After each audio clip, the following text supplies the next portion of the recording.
So here's the random roll guide that we use, and we're going to follow this along, replacing the class with the Artillerist Artificer. Magic Science says XCat, I have been having magic since in my world for a while. I must be sharing wavelengths with the D&D folks. You know, and this is so this is the second. This is the second incarnation of the Artificer in 5e through Unearthed Arcana.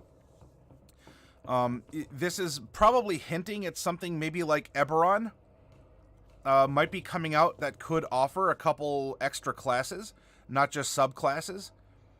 You know, it is, that's just a theory though, right? WotC knows all except maybe how to keep books together.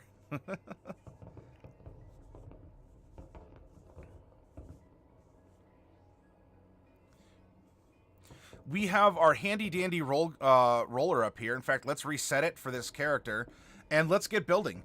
Hey, Face of Jericho, welcome. I don't know who he or she's going to be. I don't know the background. We only really have one fixed point about the character, that this is going to be this artillerist. And let's go on a journey, huh? Let's roll percentile. Female, male, or multi-classed. Female, okay. Now let's roll a d10 for the race. 8. Well, not a tiefling, so a tiefling was a 9. We have a half-orc. So we have a half-fiend and a half-orc. So we have a female half-orc. And let's roll a d10 again for evens or odds to determine which of her halves does she favor more. Culturally, you know, genetically, with how she appears, that kind of a thing. Odds. So she is dabbling more in her orcish heritage. Or no, I'm sorry, odds is human. Ooh. Favors human. Okay. Well, you know what? Our last artificer did as well. Depending on the circumstances, I don't know. Maybe these two could be related. They have the same mom or dad or something like that. Or they could be part of a team together, you know, of some variety. The uncommoners. Her alignment. Let's roll 2 percentiles and find out. Each percentile is going to represent an axis, one of the axes. 93, 100. All right. Ooh, this is going to be very interesting. So they may not necessarily be cooperative. Well, I don't know, huh? Chaotic neutral. We have a chaotic evil character. By the way, they're medium sized. I'm going to just sneak that in here. So we have a chaotic evil and a chaotic neutral character. Let's roll. We know we're gonna make her at level 20, so we're gonna fill that in, and she is going to be an Artificer Artillerist.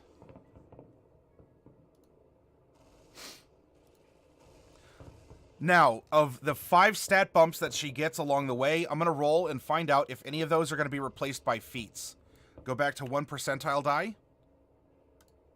19, nope, it's all stat bumps for her.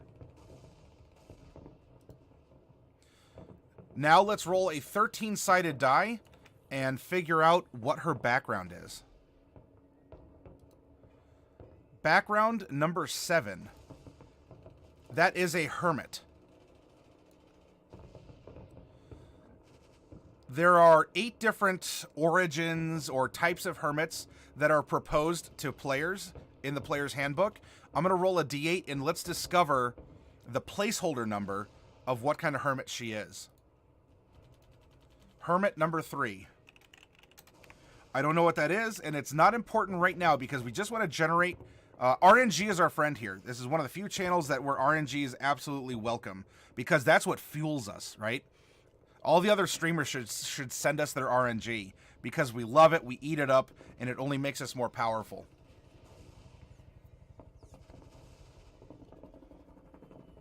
Fun news about your date? Oh no, but you know what, Jericho? I'm sorry that happened, but you know what? You know that you still followed through. You know that you showed up and that you were ready to have a fun time. And that kind of preparedness or confidence, nothing can take that away from you. And you know what? That is going to be experience for the next time that you go out on a date.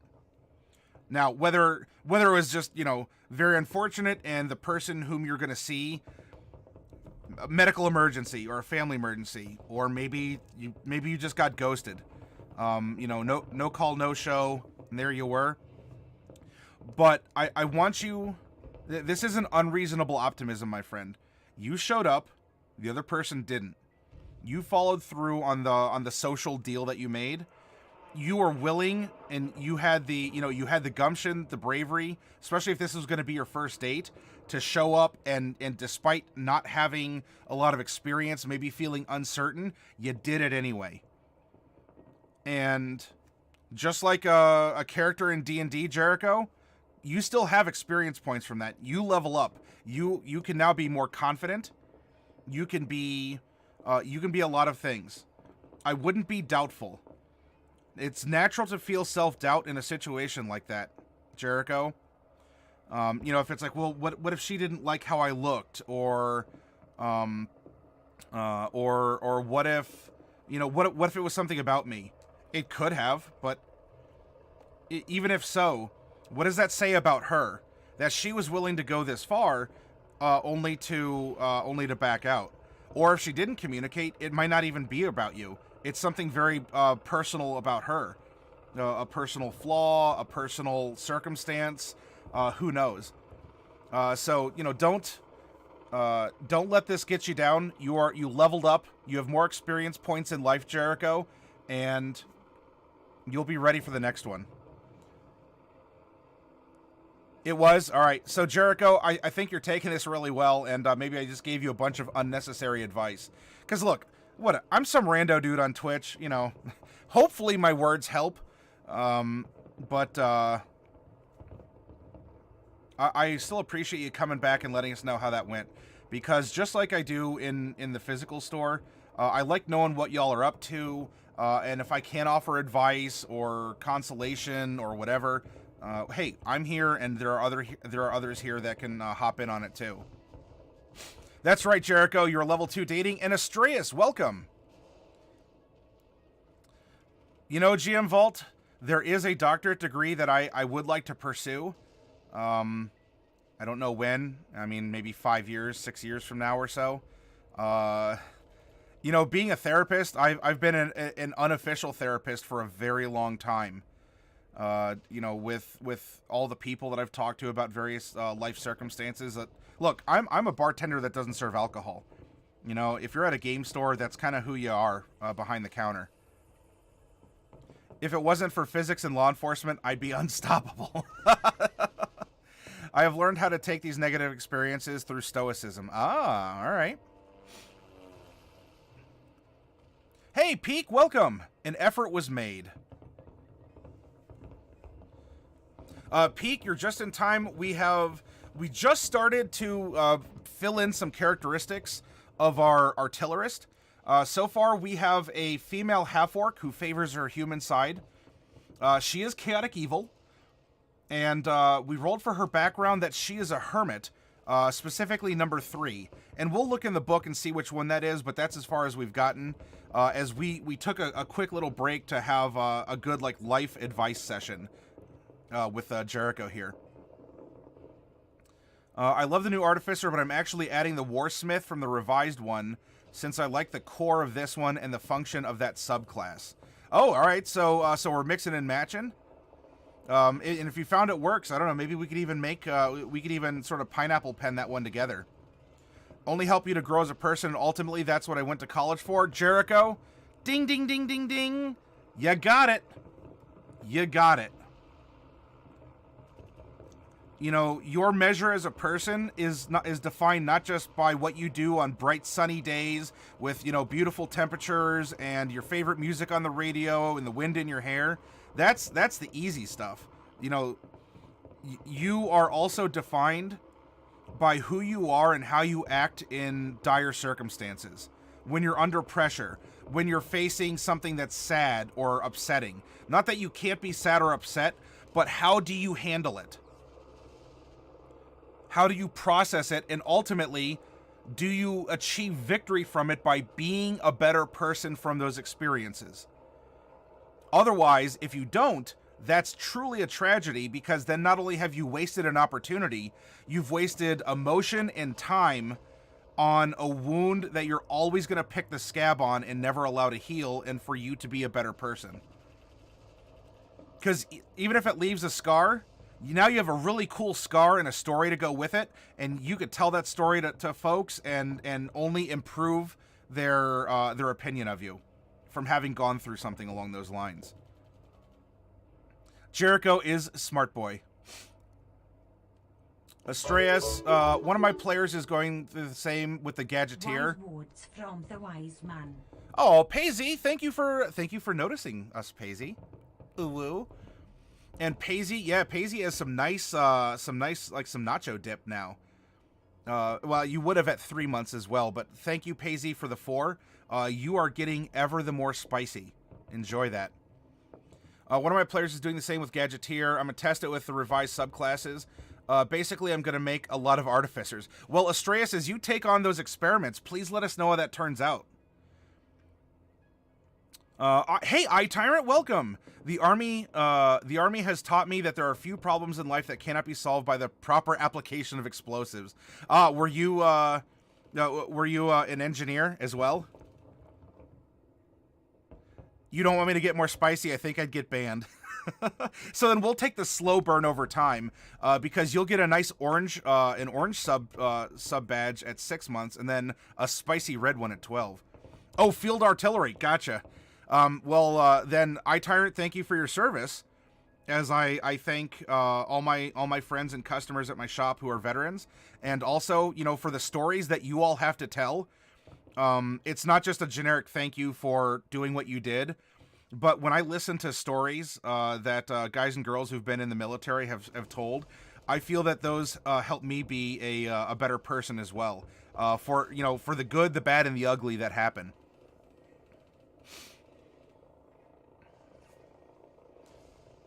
You're doing it on D&D Beyond, have to do some creative work to make the upgrades that Warsmith uses, basically turn them into equipable items. So iTyrant, you got in just at the beginning of character creation here, as we're going through the exercise of exploring the new Unearthed Arcana Artificer. Last night we made the Alchemist, and we put in just 20 levels to see how she turned out. Cool character, and we'll talk about her. Now we're generating the Artillerist, and then we'll see if we can draw a story up between the two and send them on some kind of an adventure prompt from our minds.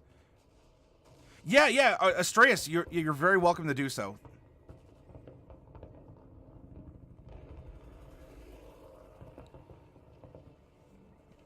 Alright, so female half-orc favors her human side. She's an artillerist level 20, Hermit number 3. I don't know what that is yet, but it's a placeholder.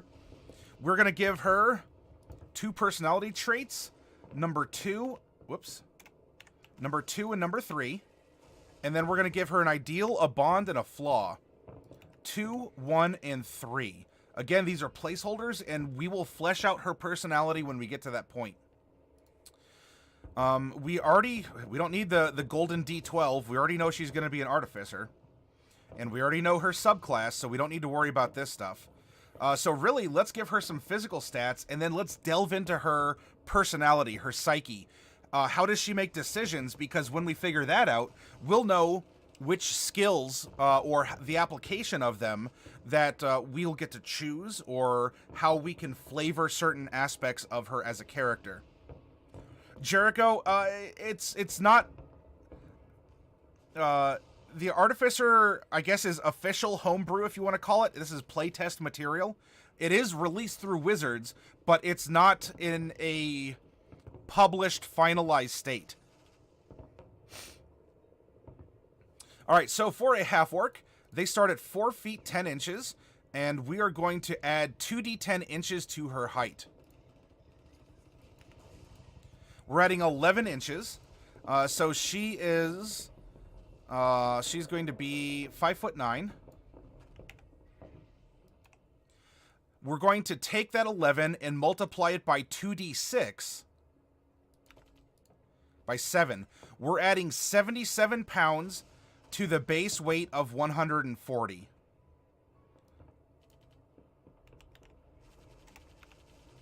£217 at 5'9". She's swole. And now let's determine how old the character is, because I can't stress this enough. You can have two characters where everything on the character sheets are the same except how old your character is. And that can have such a huge ripple effect across your character. Maybe not mechanically, but when you're making role-playing decisions, when you're making storytelling decisions, that there can be a lot of variance. Let's roll a percentile set. 34. That is going to be a young adult, so column 2, half-orc. Young adult half-orcs are between 16 and 25, so let's roll a d10. Okay, 25 years old. Young adult, 25.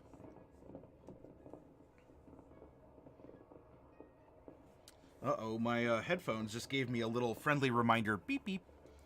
1 second here as I plug in for the juice.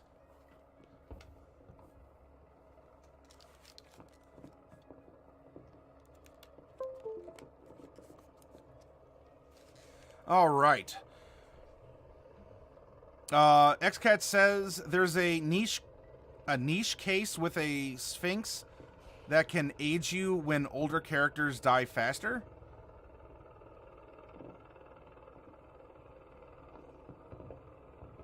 Ghosts, there are magical aging components. Some monsters or spells or effects can forcibly age you. iTyrant Game says half dwarf, half orc. Is that so? iTyrant, do you want to? We can replace human instead. Do you want this to be a half dwarf, half orc? We can accommodate that. So really, it would just be, you know, half orc or half other, and we could come up with what the other is. At my open Thursday game at the store, one of my players was playing a half orc, but was half elf, half orc, and that's perfectly fine. Oh, gotcha. That was in response to the height weight. Gotcha. So just half orc, but half dwarf by weight.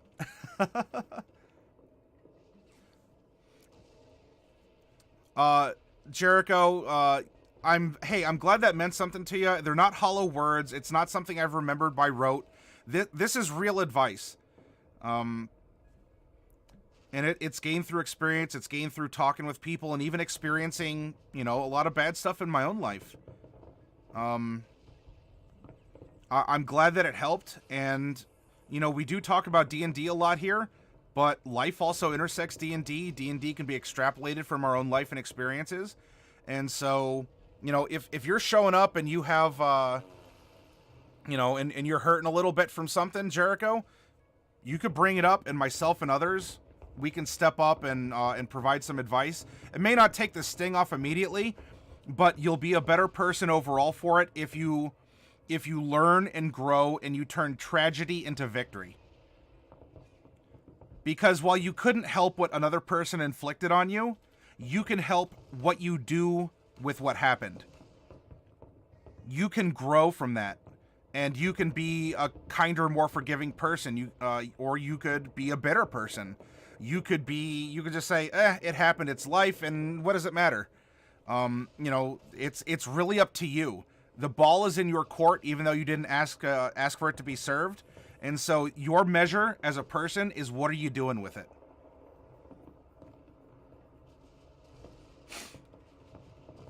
Estrella says half orc, half tabaxi. Jericho says, I think a half dwarf, half orc would be pretty cool. Make one. You know, we're so caught up when we hear half elf and half orc and even tiefling, that it has to be half human and half something else. Does it have to be? No, have to be. Huh. It doesn't. Although I would... In my campaign world, you have tieflings that have innate magic. You have elves that are just naturally, you know, they get the superpower of they get this superpower of not having, you don't have to sleep, or you go over to Dragonborns and they have fantastic breath weapons. And you look at humans and you're like, well, so it's a human. I'm a human. In a fantasy world, what's their power? What's their significance? And the way that I look at it and the way that I run it in my personal game is that humans are prolific. Because they are this primordial shape. They arguably could have been the first. And then others, so they're the origin. And that is why humans, I mean, we could have some tongue-in-cheek humor, with humans or bards or whatever, but that's why humans are so compatible with almost everything else in the multiverse. Because humans are the template. Humans are socially adaptable, genetically adaptable. Humans are culturally adaptable, artistically adaptable. And so the other races have lost the adaptability and traded that in for more specialized ends. And when you realize the subtlety, it could be the subtlety could be overlooked. When you realize that subtlety, and that your human character, again, at least as I run them in my game, is a fundamental building block. Like your genes, your whatever, your nature, your existence is this fundamental primordial essence in the world, that you are so adaptable and that you can survive in so many environments and cultures and whatever. You're so diverse, right? That is your gift. And that's not a gift that should be overlooked, because you can do a lot with that kind of adaptability. The longevity of a species, the way you can interact in social situations, that is a superpower, my friends. At least in my opinion, that is a superpower that the other races cannot claim to have. It makes them very unique.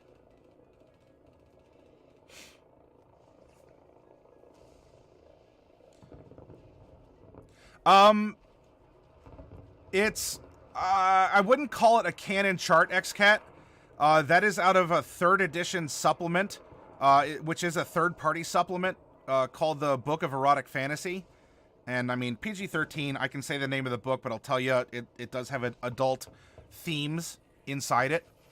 I think many people accept it because it's splat that wasn't, despite the name, it wasn't heavily contrived or skewed a power curve out of control. But, ultimately in your world, whatever's whatever. I view the human power to be their fortitude and versatility. The short life can be a blessing. Nicklick says, I see the half races as more of a dominant trait from heritage. Elves, orcs, and humans all have dominant genes, giving them a unique race. You can cap this human soapbox off with the old story about the bard trying to seduce the dragon. I don't know the old story or the joke. A half-halfling would not show any traits and be a full human, elf, or orc. Jericho says, Jericho's backing me up here. I only know about the chart because of a friend. No, that's fine.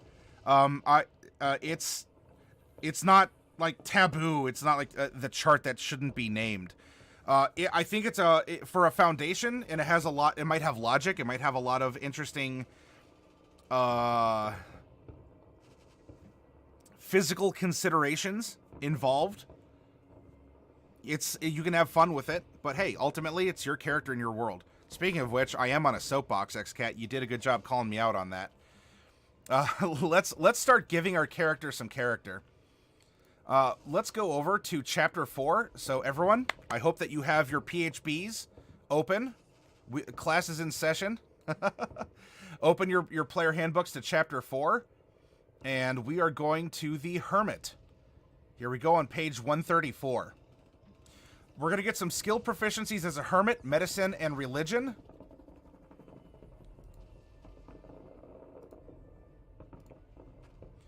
We are going to get tool proficiencies with an herbalism kit.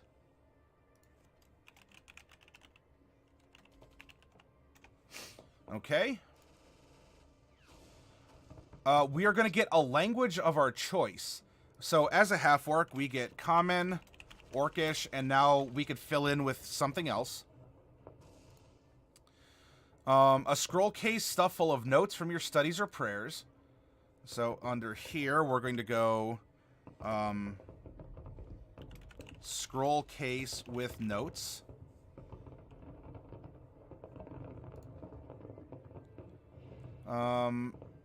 A winter blanket, common clothies. Winter blanket, common clothes. And we do start with an herbalism kit and 5 gold pieces.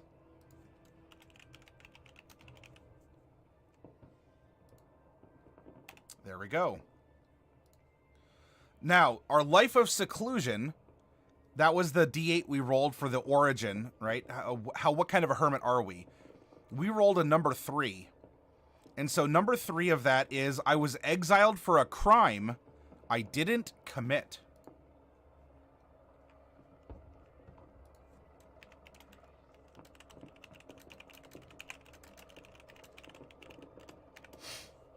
All right. Actually, we got to stay on page 2 here. Well, here. Background feature is discovery. By the way, discovery from the hermit background can be huge. This is probably one of the most directly influential features a PC can have on a story.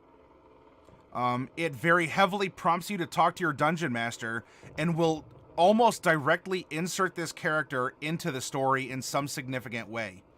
It's not just a touch and go interaction. This is, you've discovered something, you're onto something. You have a clue about what's happening.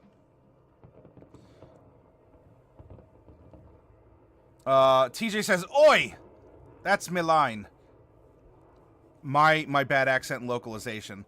However, we do know that TJ, being a fully accredited teacher, would pronounce the English language appropriately and use proper spelling and grammar. Just no matter how many, I know you're in Australia, but no matter how many Gen 8 Pokemon memes are coming out with the main characters talking, not so much speaking the language, but chewing it up and spitting it out. Maddie's trying to describe the book in PG-13 terms. Yes. Nicklick says Homo sapiens had plenty of crossbreeding with Homo habilis, Neanderthal, and the Homo sapien was the dominant genes. So that's why I think anyone can reproduce in the humanoid category, you know? That makes sense. And you know what, Nicklicks? In the campaign world that you present, or the society or the structure, that may very well be a fundamental point. Maybe it's not so much a gift as it is just the universal reality that humans are the best of the breed. And that's just what came about through that kind of natural selection. Hello, Daily, welcome. And hello, Coffee Cat. If I didn't say hi to you, then I'm saying hi to you now. Fully accredited math and science teacher. Haha, English is an afterthought. Paisley says Scottish Pokemon girl is amazing. I want that to become canon. I'm sure that at some point in time, shortly after this Pokemon's released on Switch, people are probably going to put in a localization patch that will rework the dialogue to suddenly we're playing My Fair Lady or Pygmalion, what's based off of Pygmalion, but we'll be playing My Fair Lady, the Pokemon game.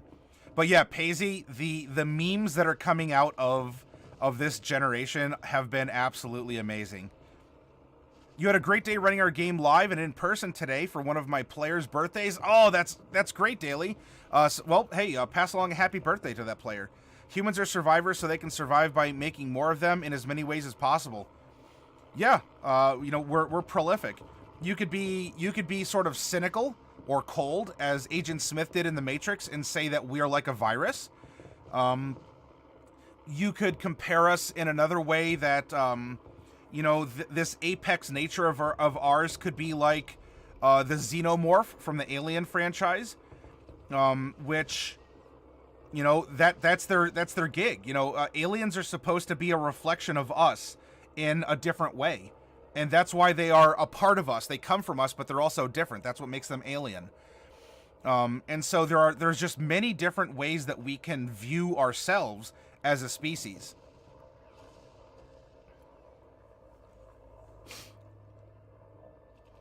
All right, so we're framed for a crime I didn't commit. In our hermitage, we've discovered, we've made some kind of a discovery about the world, about something. And that can have a big influence, not just on this character, but on the story that maybe we can whip up afterwards. You know what? We only have 2 characters this week. They're both artificers, but I think we can still pull something out of the ether and roll with it. All right, now her personality traits, number 2 and 3. I am utterly serene even in the face of disaster. I am utterly serene even in the face of disaster. And 3 is the leader of my community had something wise to say on every topic, and I'm eager to share that wisdom. The leader of my community had something wise to say on every topic. I am eager to share that wisdom. Her ideal is number 2. Logic.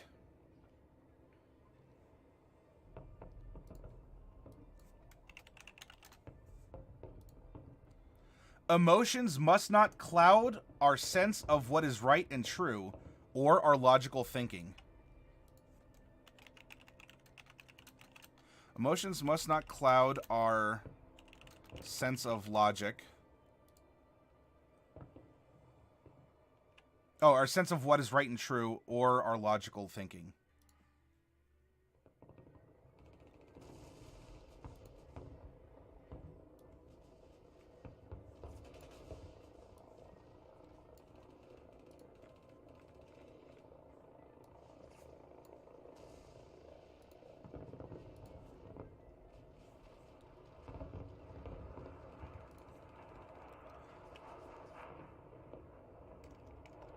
What is right and true, or our logical thinking. Now, you may say, look, we rolled a chaotic evil character. How the heck? That's right, I said heck. What are you going to do about it? How the heck can you have a logical chaotic evil character? It is not that far of a stretch to do.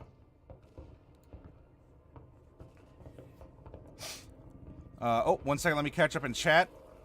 One of our players flew from South Carolina. One of my players died an epic death. Something magical about a player running their character to perfection, even if it results in death. Oh, that's great. Yes, and that's, you know what? It's compelling storytelling. It was a natural occurrence that, despite it being something that might make us sad or feel unfair, but we wanted a happy ending. This was the true ending. This is what the world needed. iTyrant discovered groundbreaking new tech in lab, went to lunch. Lab was infiltrated by a jealous rival. Discovery stolen. Rival then sets a bomb in the lab. Our alchemist was charged with negligence, manslaughter, etc. Now travels to prove their innocence and to find out who did this to them and why. The character we're making the artillery one.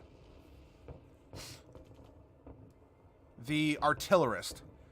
Now we do have the alchemist, or are you saying that that's the story? That we're actually setting up a story of 2 rivals, iTyrant. I'm sorry if I wasn't fully getting what you offered. Peak Furball says, funny thing about aliens, the xenomorph is based on a rather vicious species of moth with a very similar style of propagation, only more terrifying. Oh, the wasp, right. Well, you know what? I have a soft spot for moths, and so, you know what? If moths need to survive, then I think they can do something weird like that. Coffee Cat says HE double hockey sticks. I mean, I'll say hell too. That's fine. That's well within PG-13. Logical chaotic evil, there's nothing wrong with that at all. Clever chaos.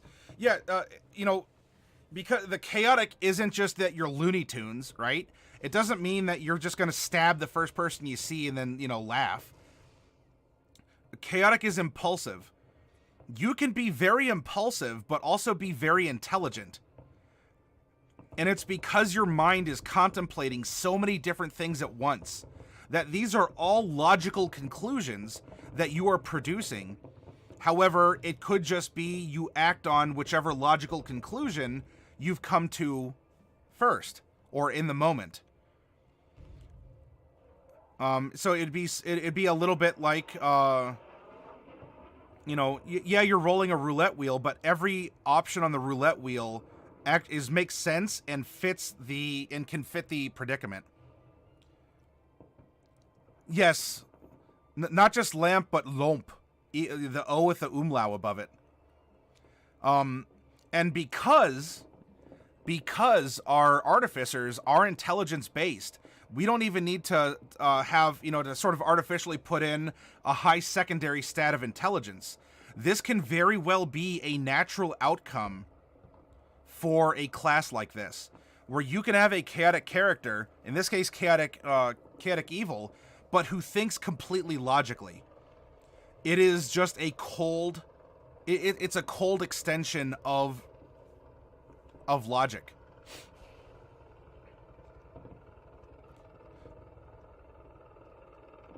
Yeah, coffee. I think that has shown through.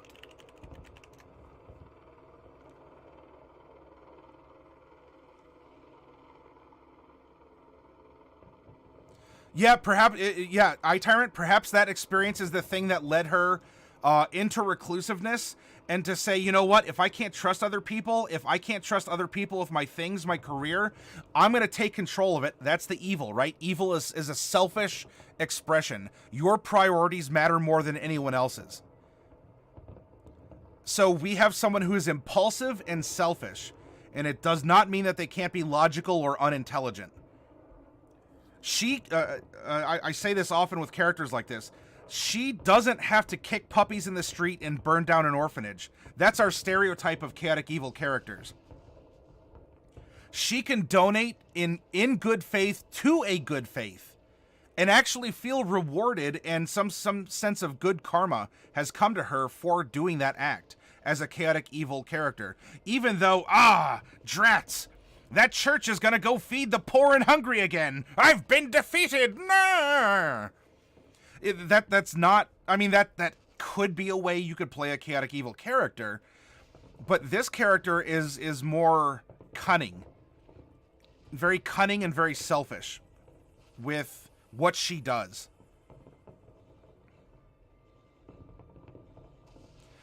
She could very well have a low wisdom, and we'll get to that here shortly.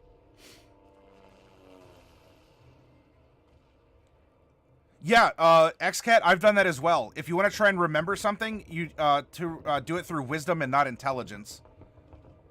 What if she was actually extremely careless and caused said explosion through negligence and just thinks they were set up? Yeah.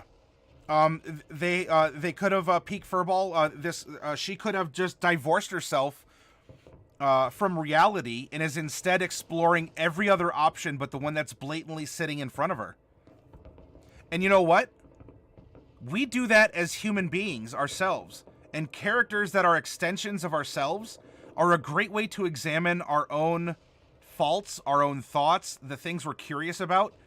Maybe to dip our toe in a pool of concepts that we always wanted to wonder about, but felt a little shy about it. So yeah, peak furball.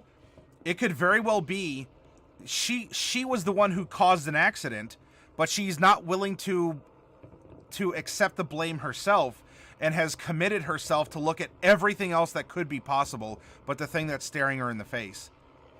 And what's even more cool about that, in my opinion, you all may have different ones about characters, I love the fact that we can have a redemption character, if it comes to it.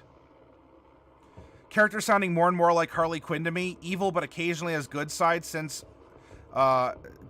and has reasons for being the way that she is. Yeah, she just wanted to help the Joker, right? She was a professional. She's not unintelligent. She knows criminal behavior. She's been working with criminals this whole time until she finally got that one. She says, I got to redeem this guy. And I'm going to do whatever it takes. So, you know, she may think she's in control by giving control to someone else, even though it's a bit of a paradox or an oxymoron. That's a great comparison, iTyrant. Int is defined in the PHP as a stat relating to memory, so when it's ignored in place of wisdom, it's already an underused stat by being more underused.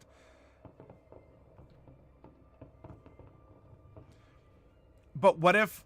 Think of this, though, XCat. There are memories that are things that we just remember. For example, math. I'm not actively being taught math, but I can still perform math. Math is a set of memories to me. But when I go outside on the first good day of spring that we have, and I feel the warmth on my skin, and I smell the new blooms of the lilacs, because I have some lilac bushes close by. When I feel the summer's warmth or the springtime warmth, maybe there's a little crispness, like a little cool sting in the air, and I smell those fresh lilacs just opening up and exploding with color. Is that memory math, or is that memory more of a perception, and that memory is tied to the things that we perceive on this other level? Mordecai doesn't have the best int, but he's good at recalling stories, not in investigating and plotting clues together. Astreus, I would love to play a chaotic evil character, but my DM only accepts them as murderous a-holes, no matter how I describe them. Well, so if you can, I don't know, maybe you could take this as an example, Astreus, and present this. Don't say chaotic evil. Present the concept first. Pitch the character, and if your DM accepts this, simply say, I want you to realize what I described to you is a chaotic evil character and exactly how I intend to play him or her. And watch the reaction on your DM's face.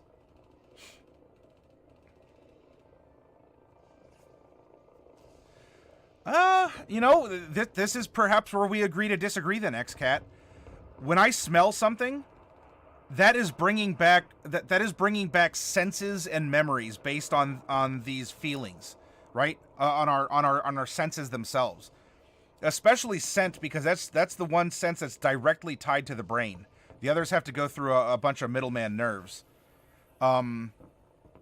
It's not necessarily in the moment, because when I smell those lilacs, I can think back. I can think back to the past several Mays. Where I've had to put 2 cats down.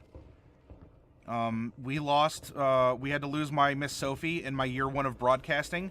So for those of you who've been around early, you got to meet Miss Sophie. She would show up on stream, she'd hang out with me, she'd be on camera. And that May, in my first year of broadcasting, we had to put her down. And a couple years before that, about 2 years before that, in May, I had to put down Bagheera, my black cat. And when I am out there and I feel that springtime sun, and when I smell the lilacs, and when I feel the cool grass, those senses are what triggers the memories. So to me, in the world that I run, which can be completely different to you, XCat, I think that wisdom can be a perfectly fine stat for recalling memories. And if you don't think otherwise, what? You're not suddenly some, heartless monster. That is your interpretation, and that's the beauty of storytelling. No one story can ever reach everyone, can find agreement on everyone. No one story or character or aspect will find universal appeal. And that's why I love having these conversations with you all. So, even if I'm being a foil to XCat, I hope that you understand I'm not being aggressive towards you. And I'm not taking it the other way around either. Because by having this exchange, we have had a meaningful conversation that has hopefully spurred different ideas in different people.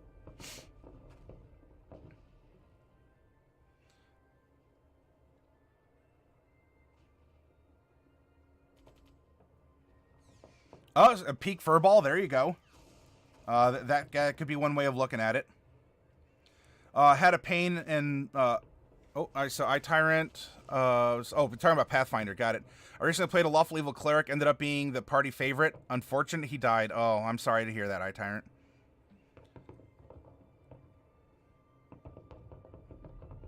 Yes, Black Wolf. I had a black cat named Bagheera. He was 16 when we had to put him to sleep. Daily Crumbs is here. GM Vault, are you keeping a list of all of the aliases that that Diadems is known as?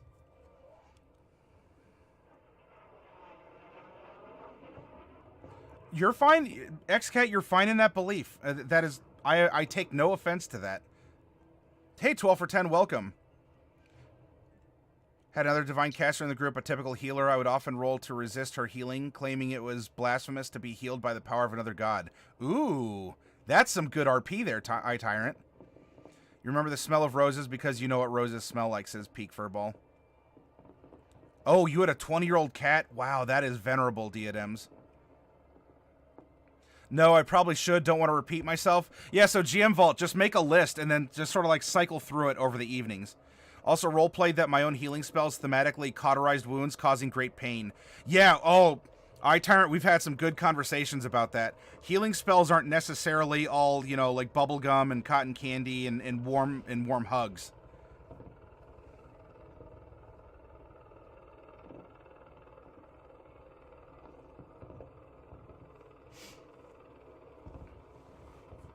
Yeah, there's nothing saying an artificer can't be a surgeon, Black Wolf. Oh, Astraeus, you're doing the same thing for I Tyrant? I like it. Alright, let's check out the bond of our character. Number 1. Nothing is more important than the other members of my hermitage, order, or association. And lastly, her flaw is number 3. I am dogmatic in my thoughts and philosophy. Dogmatic, same thing every time. You hold fast to a certain set of ways. And you could very well say, Matt, come on, dude. We have a chaotic evil character. How can you have a dogmatic chaotic character? If her dogma is acting on the thought that she has in the moment because she trusts her logic, so now we go back up to her ideal, then she will follow through with what she felt was the best, most accurate calculation she made at the time.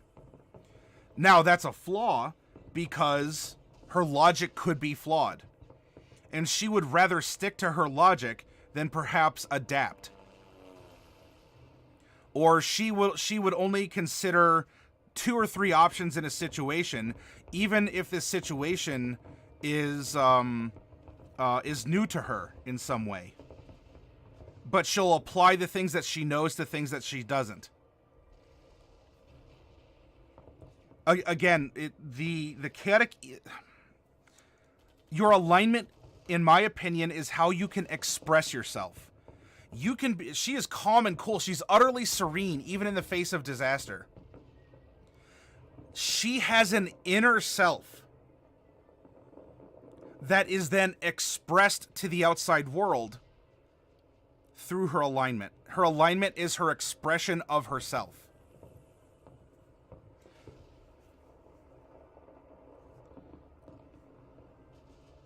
Oh, and yeah, if you put story behind it, like iTyrant Games is talking about, right? If you can come up with a reason, anything is anything, because you can come up with a reason to justify it. Nicolix, oh, you have a 14-year-old husky that thinks he's a cat? Oh, does he curl up on your lap, Nicolix? Or he or she?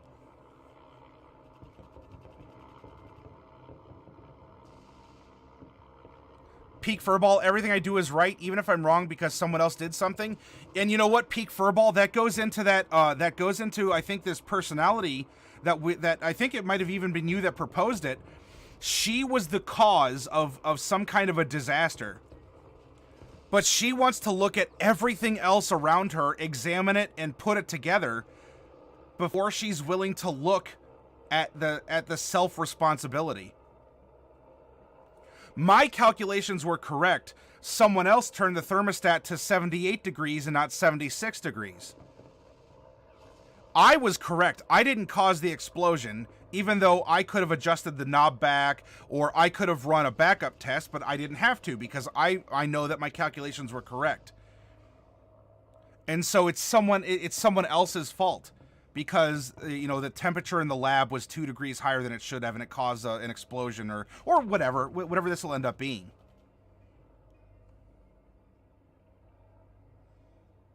Hey, Trust a Flump, welcome. We are having a very good, in-depth conversation about personality, alignment, and expression as we have a very calm, serene, and logical, chaotic, evil artificer.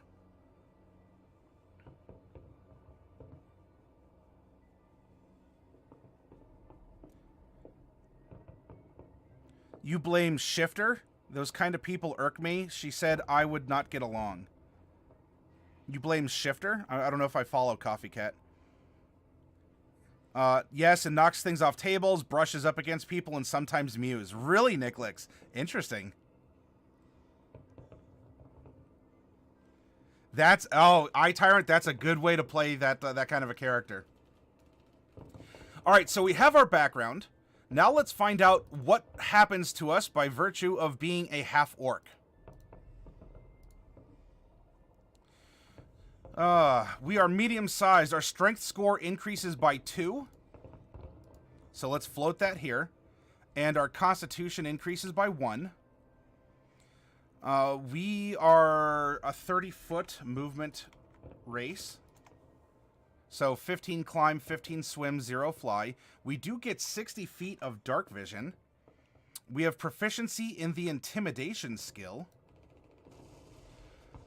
We get relentless endurance. You want to come up and say hi? Come on. You got this, bud. Hey. No? You just want to rub on my leg? Come on.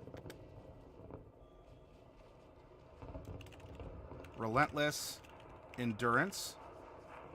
And savage attacks. Relentless endurance is a focus sash, kind of, if you're familiar with Pokemon. And savage attacks is just that. We hit a little harder when we crit. Now, with a melee weapon, specifically. Now, if you're making a casting... If you are making a casting half-orc, could you ask your DM, could savage attacks apply to my spells? Your DM might say yes, and just exchange it and say, well... I mean, you're rolling magic damage instead of weapon damage, and so you're not really swinging a weapon, and if you do crit with a weapon, then I won't give you the extra savage attack on it. And it could be a 1-for-1, you know, to make that swap. But communication is very important with your DM, especially if you have a cool idea, but it falls outside the rules as written. Don't be afraid to propose it. Again, come up with a story. Come up with a reason. Why would this exception exist in the campaign world that's being presented at your dinner table? All right, and there we go. That is our half-orc, and now we can put this away, and we can go back over to the Artificer. And for anyone, if you're just showing up here, and you want to see the Artificer for yourself, you can head on over there.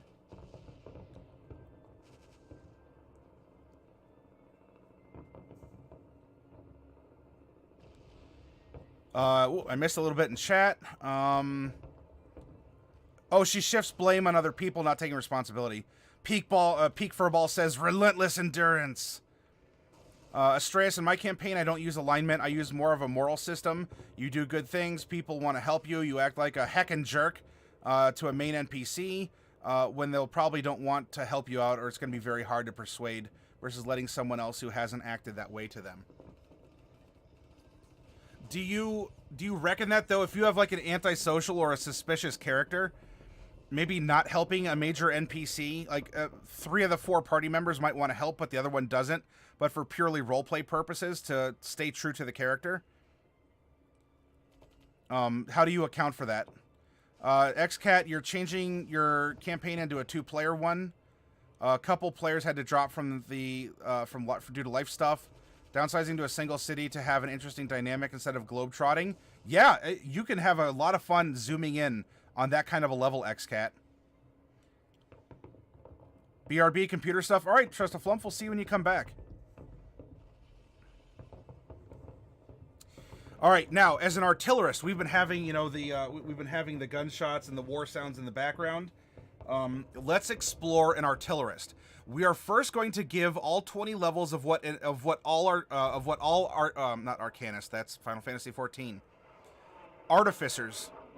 These are all going to be the artificer stuff that you get from levels 1 through 20.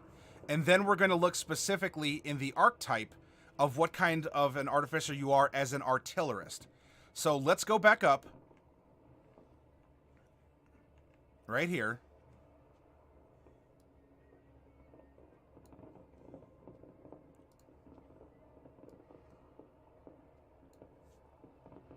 If you want to jump up, you can. Stop clawing at me. Come on. There we go.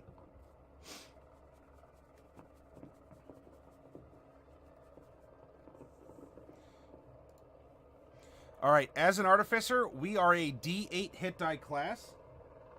And because we're level 20, we just coincidentally get 20 D8 hit die to use to recover our hit points in between, combats or whatever.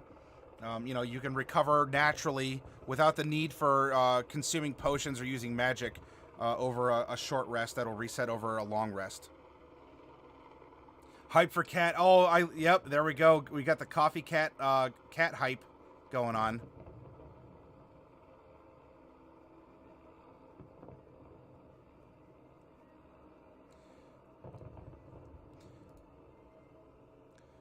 We are proficient with light and medium armor as well as shields.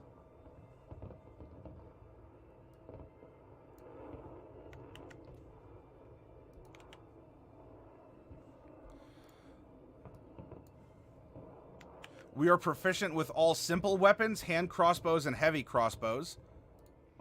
And now our tool proficiencies are Thieves' Tools, Tinker's Tools, and one of our choice. Now, what we did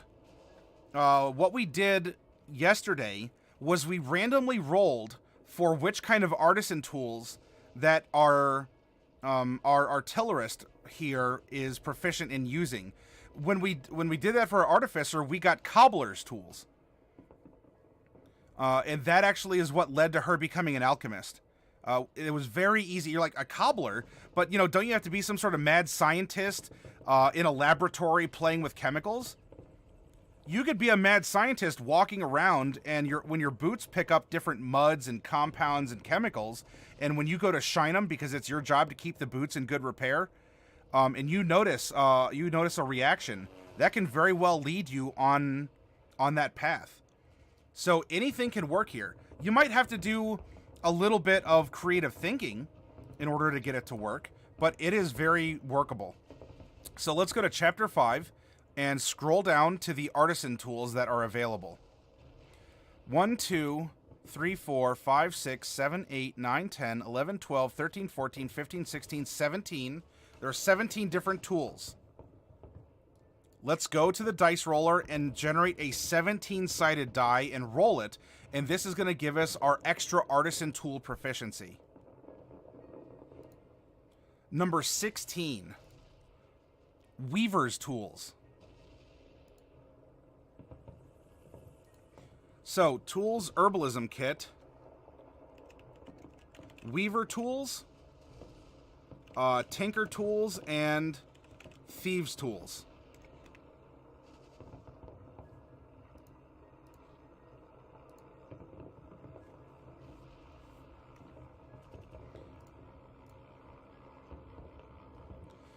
At level 20, our proficiency is going to be a +6. And because we're a half caster, we're going to go 4, 3, 3, 3, and 2 for our spell slots. We are going to know 4 different cantrips. So let's put those placeholders here, which is really what they are, because artificers can swap out cantrips which is a unique class feature for them. And then down here, we will make infusions known and items. Because we have 2 different amounts for that. So we can know 8 different infusions, and we can have 5 different infused items at a time. So we're just going to split that between 8 and 5. Or if we just want this to be items because our infusions actually go over here under our class features, we could just put like number, like infused items, and put total 5, used 0 or 3 or whatever it is. Something to consider. All right. Let me see if I'm missing anything in chat. Cat purring, failed my concentration check, lost the spell, says Nicolix. I take their actions into effect, like the group was asked to help a town that was under attack. 3 of them wanted to freely do it in return for some info. One decided to threaten or blackmail the governor. I didn't really get to see how that was going to trade out because his character died not long after when he, a rogue, decided to fight 2 of their larger enemies in a fight alone. Yeah, 90% of discovery is pure accident. I like that peak. X-Cat makes meow purring sounds that are convincing you think it's actually a cat. Meow. And then Fluffy Sheep, yes, very convincing.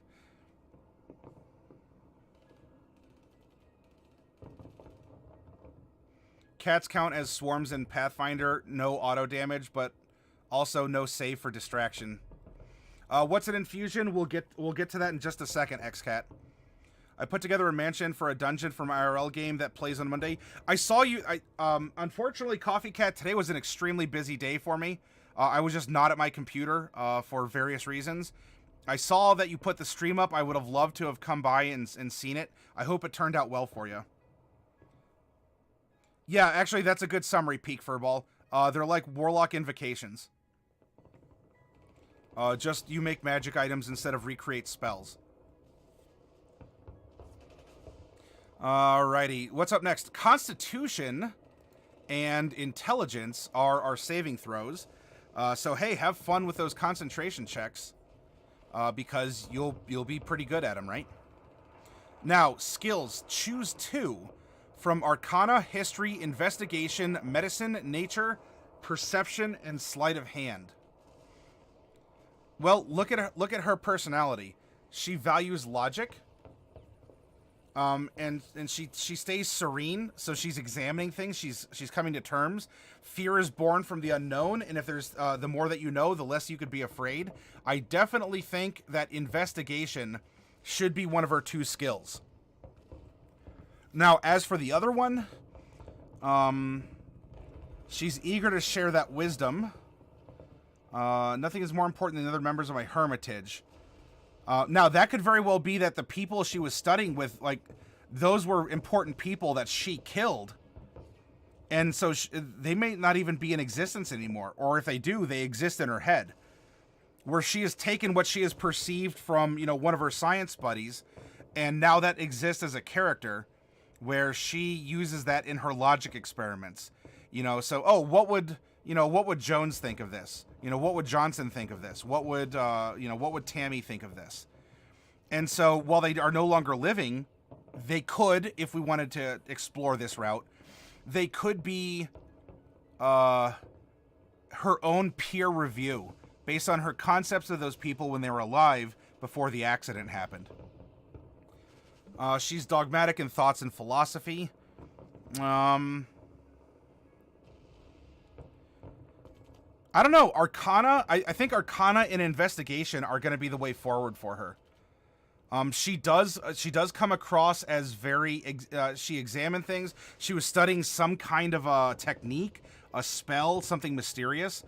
So I think this is going to be the right way forward here. Oh, you have venison, corn on the cob, and shoestring fries with hoibs and lemon seasoning. I would be jealous. I hope you have some very yummy venison. With it being summer there, I bet the deer are having a good time. They're eating all that nice, the nice dark green blooms, the leaves and all that. You get a good meat off of it. All right, so we get magical tinkering. Oh, I am kind of passing over. The weapons and the armor. She's level 20. By this, she could have anything. Like, if we're generating a level 1 character, that's probably more relevant. But I don't really feel that we need to put that down there. If we want to put that she starts with Thieves' Tools and a Dungeoneer's Pack, that's fine.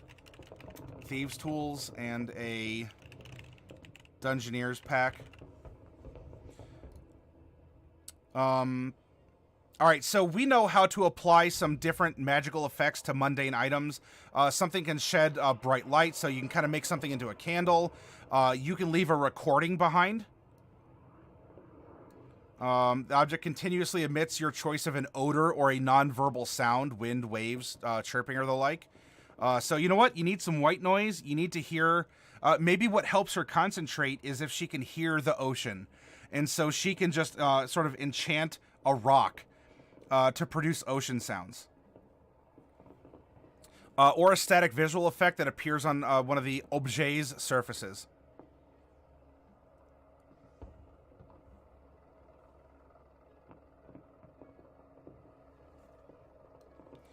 Magical tinkering, and then we can do this to a number of items equal to our intelligence modifier.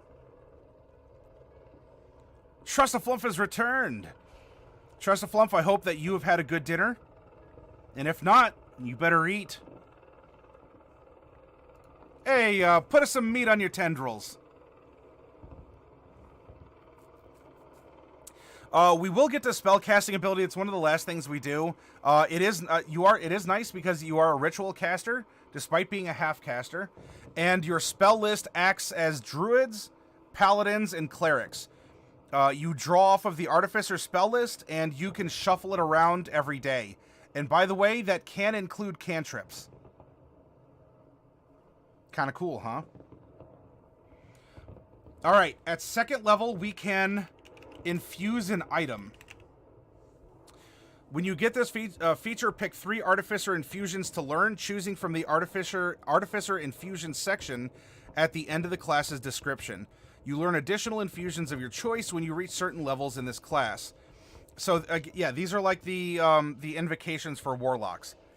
Now, if we take a look here, we are going to get to learn 8 by the time that we're level 20.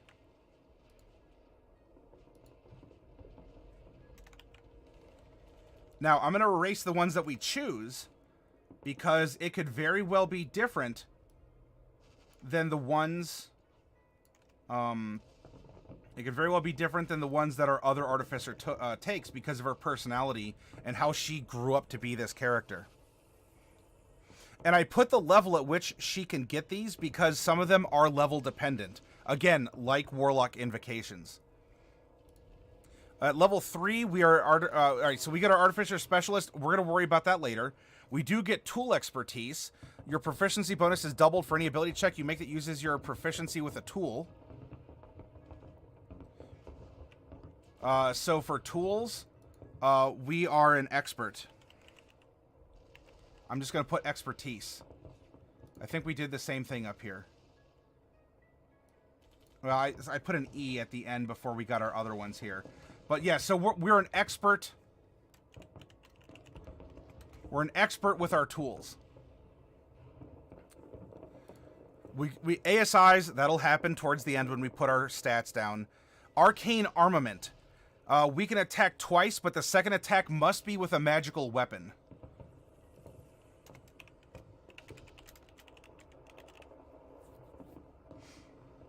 At level 10, we get the right cantrip for the job. You gain the ability to make sure you have the right magical tool for a job. Whenever you finish a short or long rest, you can replace one of the Artificer cantrips you know with another cantrip from the Artificer spell list. At level 18, we get a spell storing item.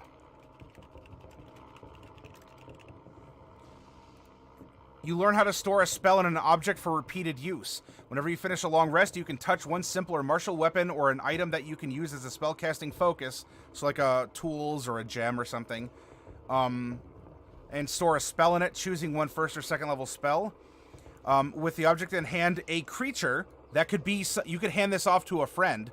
A creature can take an action to produce the spell's effect from it using your spellcasting modifier. So you could give a blacksmith hammer to a barbarian with an 8 intelligence, but you tell Kronk the barbarian, hold the hammer forward and shout a word. Or just roar. And it will produce the effect at my spellcasting ability. And so Kronk the barbarian in the middle of combat can hold out the hammer and the spell goes off as per the artificer casting it.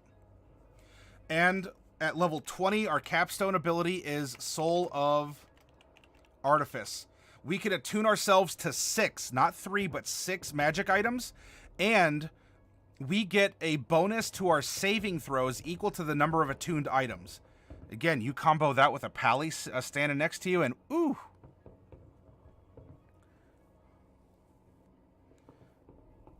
Train dog to run at people when you command. Give dog infused item with fireball. Enemy is removed. Dog is removed. The world is a better place for cats.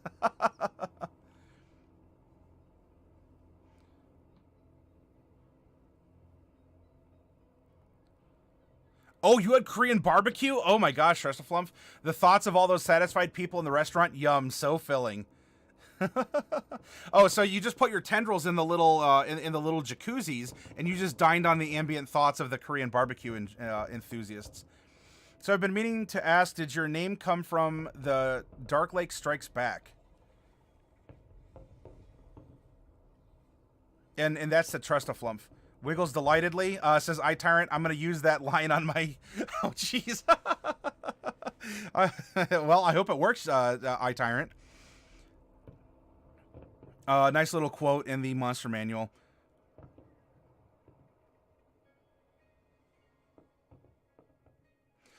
Daily, wow, that is great. There is actually a section in the adventure called Trust the Flump, and that Flump is named Rotavitom. It was excellent. Went to the San Diego Zoo today and got Korean barbecue. Can't really miss it. Oh. Well, hey, by the way, speaking of San Diego, for all of you out there, I wish to go to TwitchCon in late September this year. And to do so, I will be putting up, I discussed this on the channel last night, to keep a bit of a tracker going for the funds I'd like to raise to go to TwitchCon in San Diego. I think it's September 27th through the 29th. And so for those of you who support the channel, as you do, you know, if you set funds aside to go towards this to help take some of the sting off the cost of the plane tickets and hotel, I would definitely appreciate it. I'd be going to network to make our community and our channel more educated, more exposed to other places, and to move forward. I think it's a big step ahead for who we are and what we do. Plus, I might be able to get to rub some elbows that could lead to some cool other doors being opened up.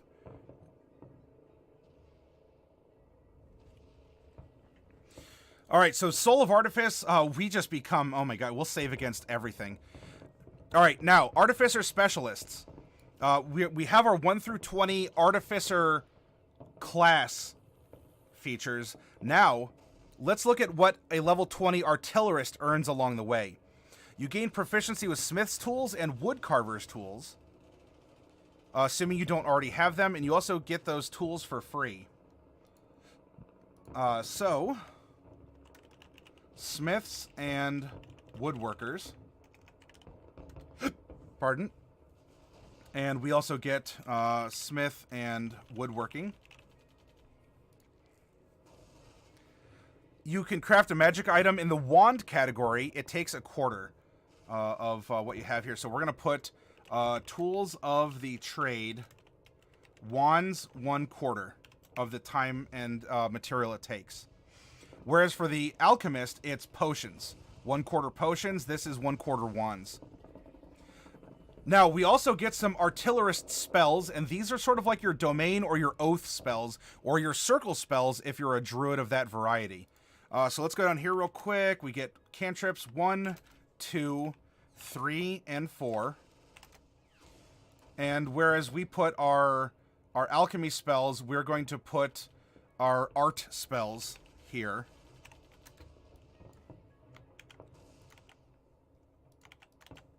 And we get up to level 5 spells here. And that is going to be Shield, Thunder Wave, Scorching Ray, and Shatter, Fireball and Wind Wall,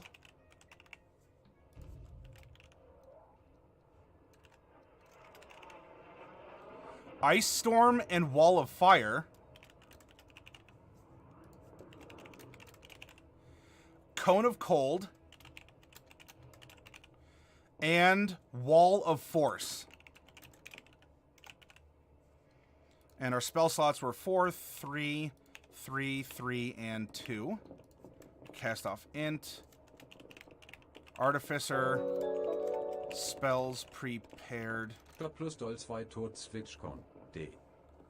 Oh, snap! Well, do you want that, hang on, let me make sure I'm not crossing my thoughts here. I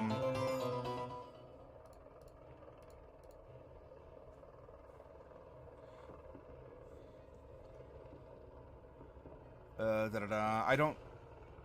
And by the way, iTyrant Games, thank you for that follow. I'm going to make a quick note about that, because I'm going to make a monthly tracker for... Because if we portion this out over the 6 months, it takes from March until September. Do you want that specifically towards... Do you want that specifically towards the TwitchCon, or do you want to support a box and the leftover goes towards TwitchCon? Because remember, with how the minis work, I have to keep... I'm gonna have to keep that different, because the minis are replenishing themselves. It's a break even for me, in most cases. So if you wanted to do a first dibs out of a Tomb of Annihilation, that's 11. So we could crack a box and you could keep 1, and I could put 9 towards TwitchCon. Or if you want to go full house, you could put 18 towards that, and I'll float the other 2 into the TwitchCon donation goal.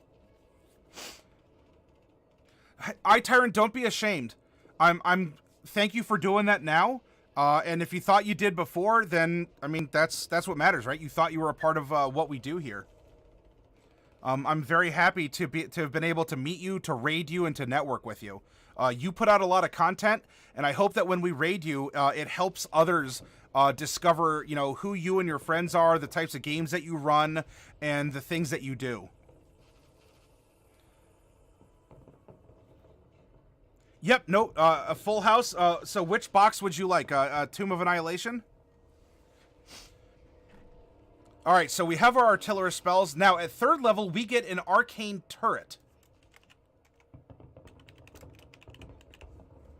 You learn how to create a magical turret with your smith's tools in hand. You can take an action to magically summon a medium turret in an unoccupied space on a horizontal surface within 5 feet of you.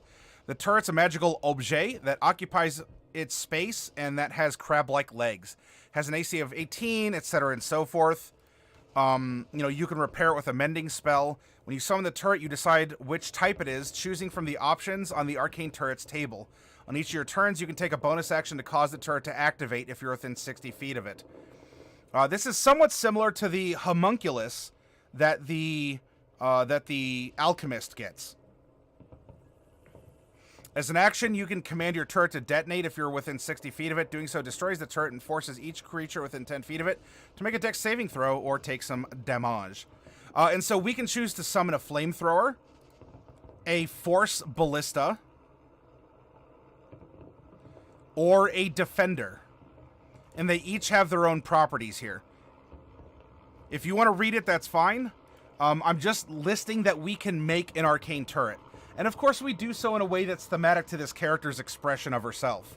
So that could cause some very interesting... You know what? What if each of her turrets is the name of someone in her order that died in the explosion? Holy Fazoli! I don't know if you guys have Fazoli's out where you live. It's sort of like a... You can go in... It's an Italian restaurant. You can go and dine in, but it's sort of like... They have a drive-thru. It could be fast food.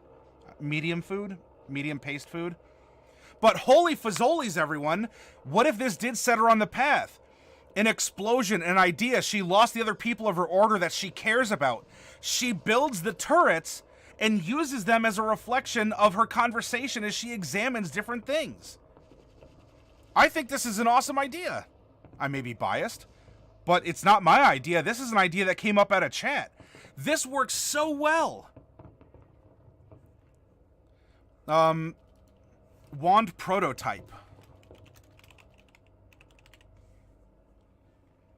By 6th level, you now regularly experiment with channeling different types of magie through wands. Whenever you finish a long rest and your woodcarver's tools are with you, you can touch a non-magical wooden wand and turn it into a magic item. When you do so, you invest it one artificer cantrip of your choice.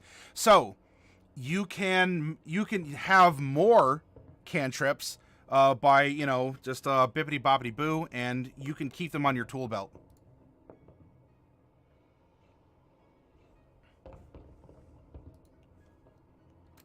And we can have a number of those equal to our int modifier.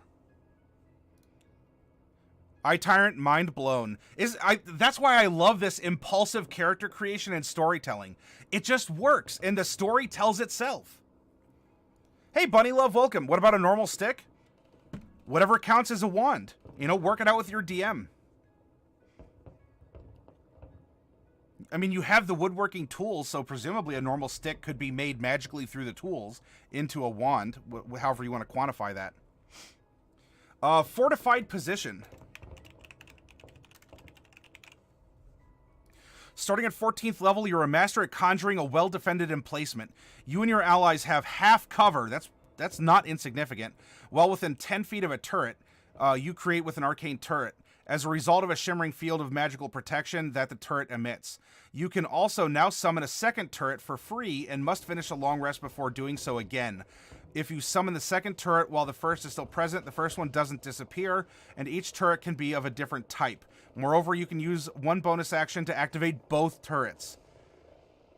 Now, can you imagine everyone getting half cover, and if you have a paladin in the group with a nice defensive aura, like, I don't know, a Fey Paladin that gives you resistance to magic?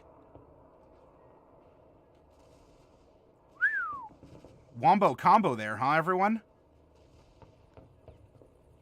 So half cover in a 10-foot range, and you're like, okay, but that forces everyone together, and that's clearly fireball fodder.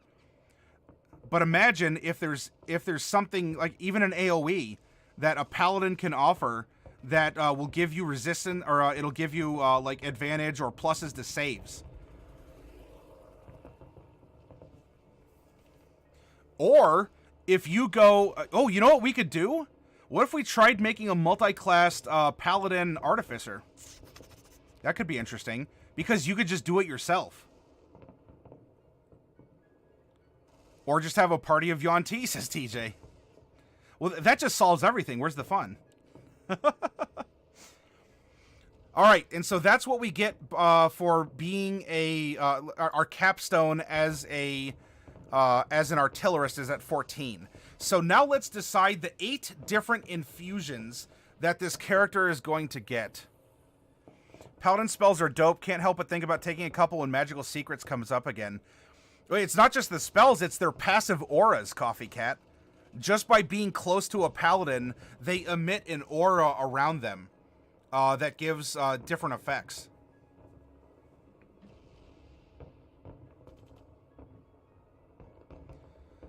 Sneaks away. Have a good stream, XCat. Hey, thank you for being here, and thank you for having a conversation with me. I sincerely appreciate it, as always.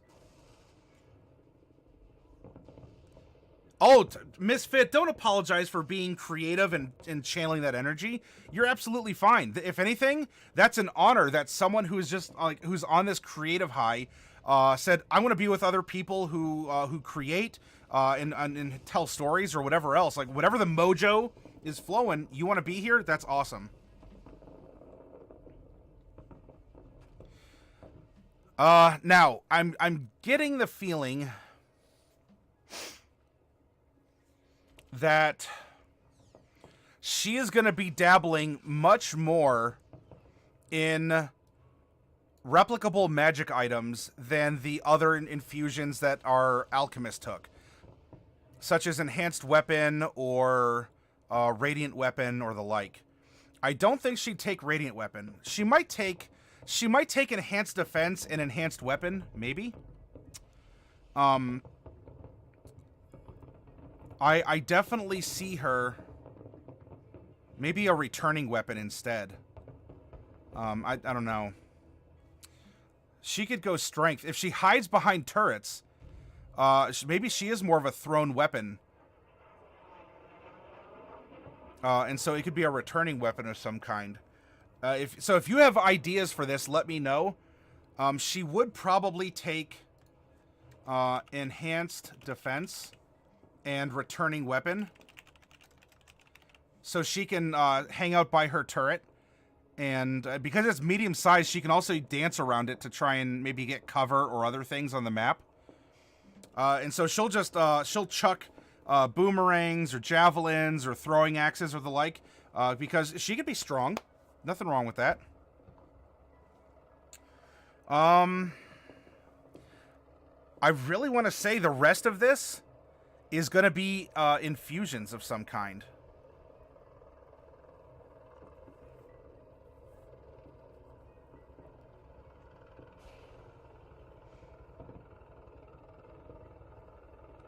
And so really with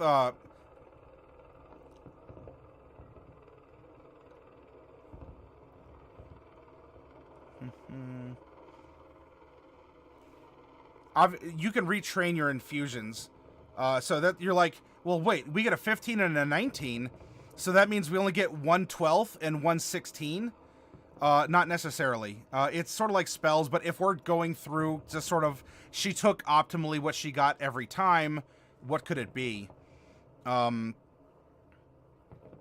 Probably...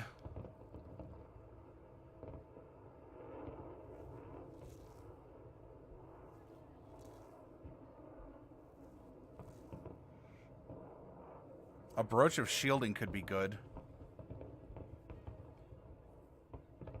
Eyes of the Eagle could be good. Gauntlets of Ogre Power. Gloves of Missile Snaring. Gloves of Thievery. All right, so let's take a look here. Right, she was in a hermitage. I'm utterly serene. Leader of my community. It's something wise to say on every topic. Emotions must not cloud our sense of what's right and true. Nothing's more important than the other members of my hermitage. I'm dogmatic in my thoughts and philosophy.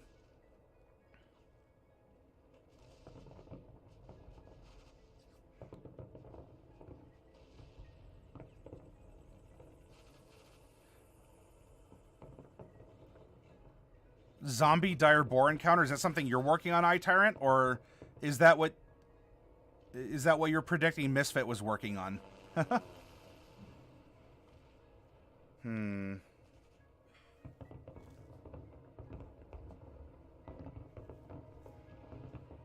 Oh, the first encounter tonight?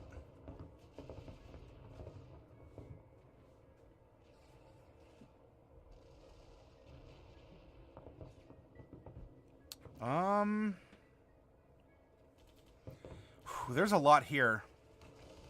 Well, I'll tell you what, everyone. I'm coming up on a break. Let's drop in. I think Int is going to be her biggest. And we'll polish her up here shortly, but I'm going to need to refresh because, woohoo, I have been going without my pitcher full of water or other drink here. I think Int should definitely be getting the highest here. I think she's decent at strength, and if she wants to attack off of it, she may. Con is going to be important as well. So maybe we go...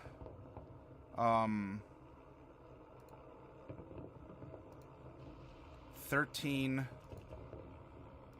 14, 12. She's not very wise.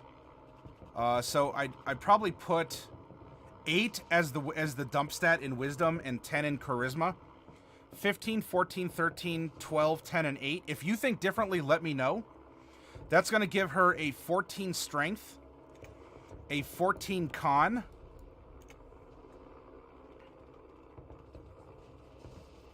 Did I want to do that? I think I want to float a,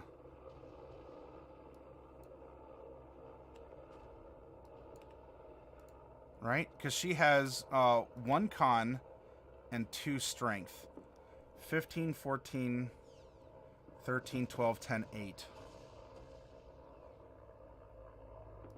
Maybe we give her more hit points. So we go 15 and 15. Whoop.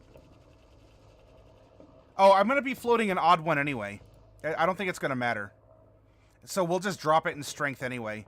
At some point in time if we really want to. That's fine. If we stick with this then, that's 14 strength, 14 con. And now we have 10 points because we get 5 stat bumps, right? Two points at every 2 points at every ASI ability score improvement. I think we should definitely take her intelligence up 5, so she's at 20. Because she's super keen. Very low wisdom though. Now we have 5 more points. I think we could drop.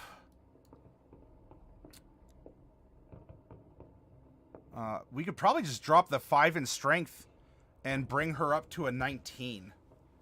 Because I don't necessarily see her using charisma or wisdom a whole lot. If she needs to intimidate, she can. But I think that she's focusing on her strengths. And because she does want to attack, because the artillerists are attack and defend oriented, I think that this would be the way forward here for her. So that's going to give her a 4 strength, 2 dex, 2 con, 5 int, -1 wisdom, and 0 charisma. And from here, we can fill in the other numbers, and you know, the spells change every day. We'll come back and polish her, but I think we have a solid concept for a character. We talked a lot about other ways of looking at rules and rulings and alignment. This has been an awesome conversation, but I need to get up and kind of stretch my legs a bit and get some refreshment. So I'll be back in about 10 minutes, everyone. Thank you.